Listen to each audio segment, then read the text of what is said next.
Hey everyone, it's John. Just wanted to remind you that next week we'll be starting our coverage of Dune Prophecy. We're super excited to dive in this series alongside what we have left of Dune Part 1, and you'll have some bonus episodes of the podcast to look forward to over the next several weeks. We're going to be going through Dune Prophecy episode by episode, and we're super excited for the series. We hope you join us. We'll see you then.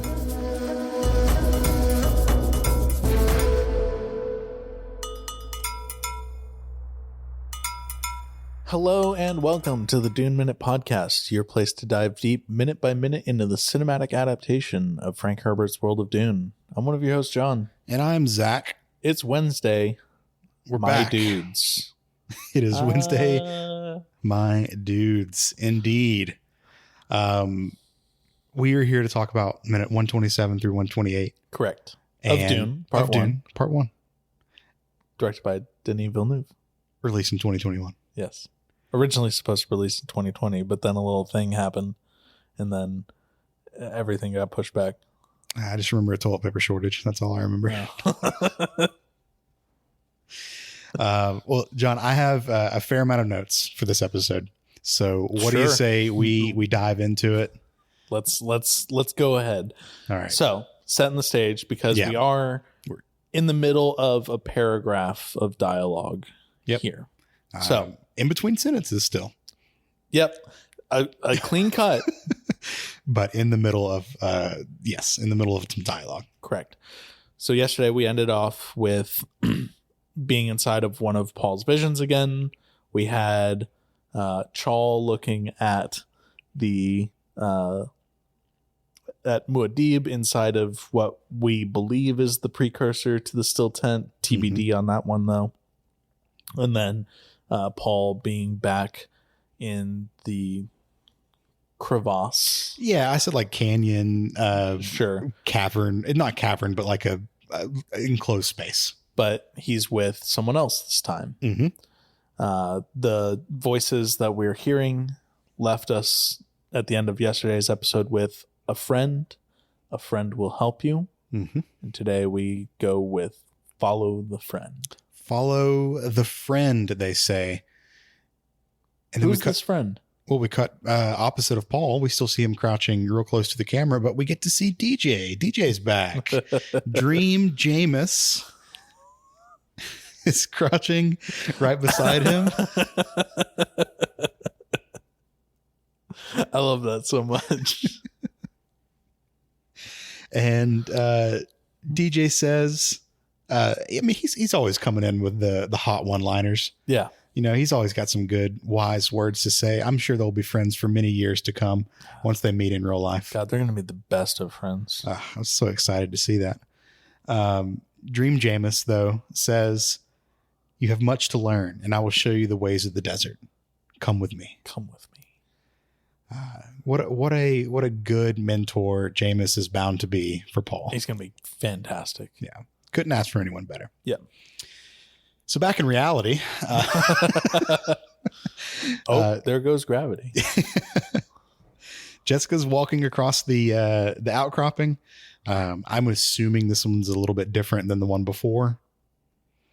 Or at least Wadi Rum is a very large place. So I mean, their whole MO right now is just hopping from one outcropping to the next. Sure, because as we talked about, it's the safest way for them to move throughout the desert. Yep. And Paul is walking slightly behind her. It looks like they kind of get to the very edge of the rock. Mm-hmm. And they're looking out into open territory. Correct. Or open deserts. Sands. Yeah, open desert, worm territory. That's what I meant to say. Yes. Yep. We get some sweeping shots of the open desert. Mm-hmm. Looks beautiful. Again, top marks for the cinematography in this. Just so beautiful. So, yesterday we talked about how all of the shots in the rocky areas were shot in Wadi Rum. Mm-hmm.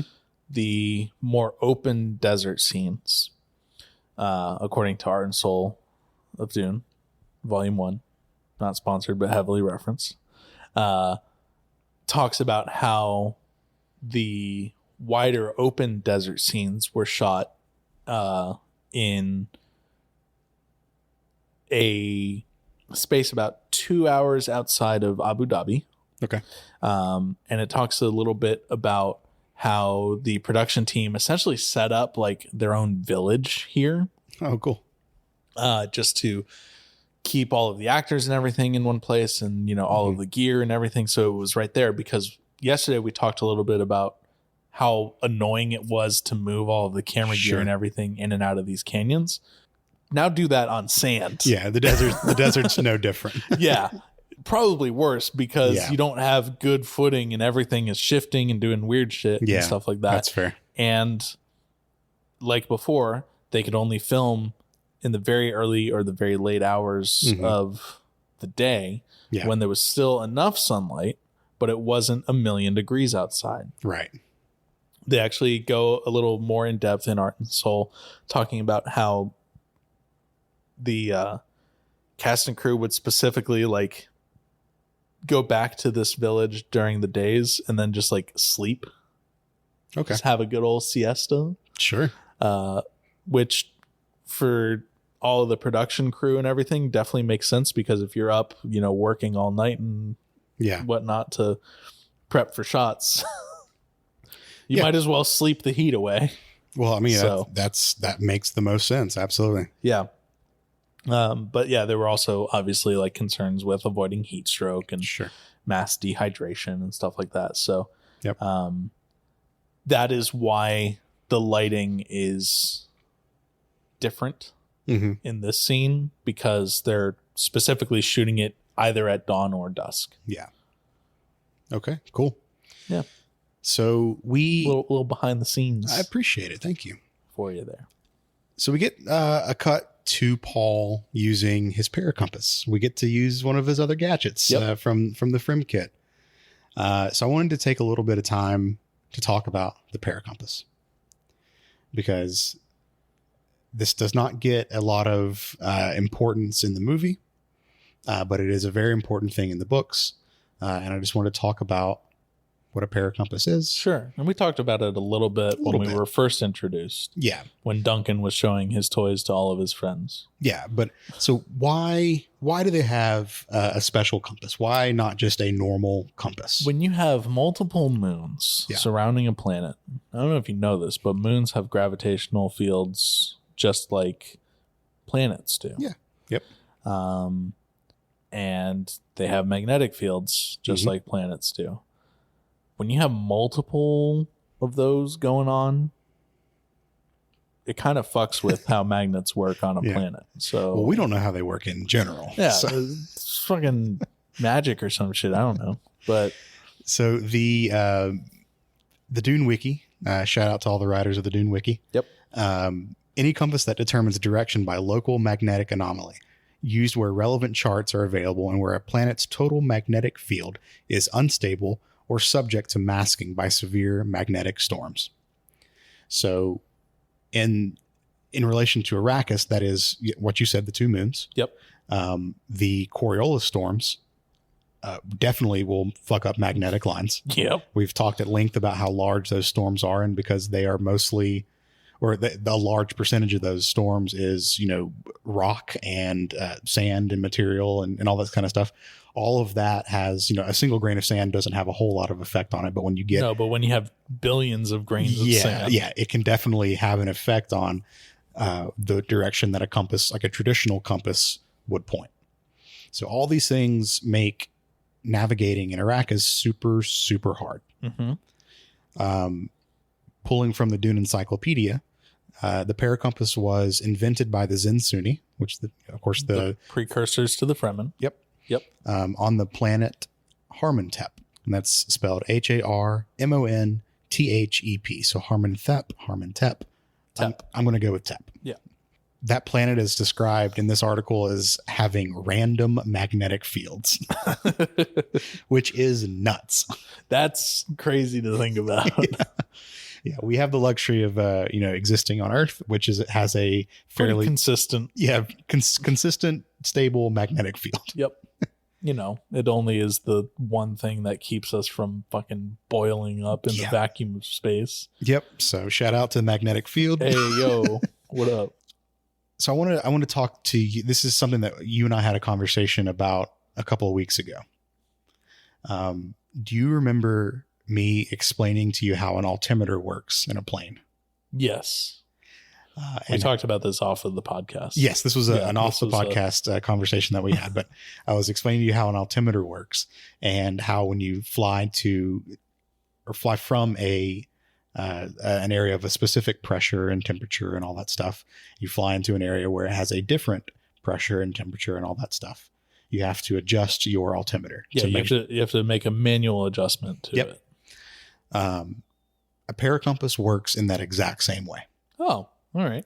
Yeah. So when I was reading through how this paracompass works, I was like, oh, I get this completely. I was like, oh, I understand this.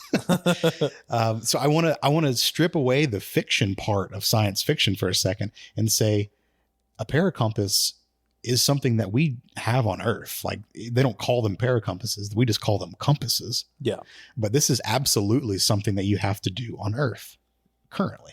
I related it to the altimeter in the plane. That's one thing that as you're flying, you have to adjust for different areas. Sure. But even like on normal compasses, like if you're on a ship navigating in the ocean, you have to make these kind of adjustments for varying magnetic fields and things that are, will draw your compass around. They call it like magnetic deviation. Yeah. And this is getting a little bit into the weeds on this, but we have two norths that we on Earth. Yeah, we have magnetic north and true north. Exactly. So when you're looking at a compass, if you're your little handheld compass, you're probably not going to notice like a crazy amount of deviation between north and magnetic north. Sure. It might not be strong enough or sensitive enough to understand that. They're actually pretty fucking far apart from each other when you're up there, though. Yeah, absolutely. So compasses are going to point towards magnetic north. Mm-hmm. That's what a compass is. It's a magnet. Or it uses magnetic fields. How does it work? That part we don't know yet. So there's a lot of like fairly easy to understand, but math that goes into how do you correct for the difference between magnetic north and true north. Yeah. It's not a complicated science. We've been doing it for hundreds and hundreds of years. Well, it also helps that our Earth's tilt doesn't shift. Yeah. Yeah, exactly. Right. How fucking wild would that be if like not only, the Earth spins, right? Mm-hmm. But if it also rotated and like tilted. Oh gosh, that'd be weird. True north, but magnetic north stayed the same. Yeah, right. But it's interesting to note that magnetic north does move. Yeah. Because of the fluidic nature of our core, the magnetic north will kind of circles around the North Pole. Yeah. So just because you set your compass once now, like 3 months from now, you're going to have to do it again or whatever time. Not to just set some dread in you or anything, but you're standing on a ball of molten fucking iron that's spinning around at hundreds of miles an hour beneath your feet.